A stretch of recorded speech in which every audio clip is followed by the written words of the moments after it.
हामीलाई यहाँ एउटा एक्सेलको सिट दिएको छ र त्यसमा मल्टिपल टेबलहरू चाहिँ दिएको छ। अब यसमा हामीले के गर्नुपर्ने छ भन्दाखेरि सबै टेबलमा भएको डेटाहरूलाई चाहिँ एकैचोटिमा सम गरेर टोटल भ्यालु निकाल्नुपर्ने छ। अब त्यसको लागि के गर्ने त भन्दाखेरि हामीले अटोसम भन्ने फङ्सन युज गरेर चाहिँ हामीले सम्पूर्ण टेबलहरूमा रहेको डेटालाई एकैचोटि सम गरेर टोटल भ्यालु निकाल्न सक्छौँ।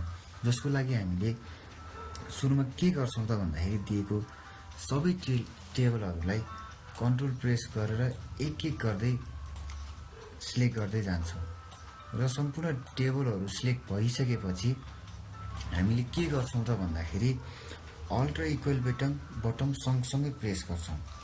अल्ट र इक्वल बटम प्रेस गरिसकेपछि हाम्रो सम्पूर्ण टेबलमा रहेको भ्यालुहरू एकै पटकमा अटोसम भएर आउँछ र अटोमेटिक त्यहाँ देखा पर्छ।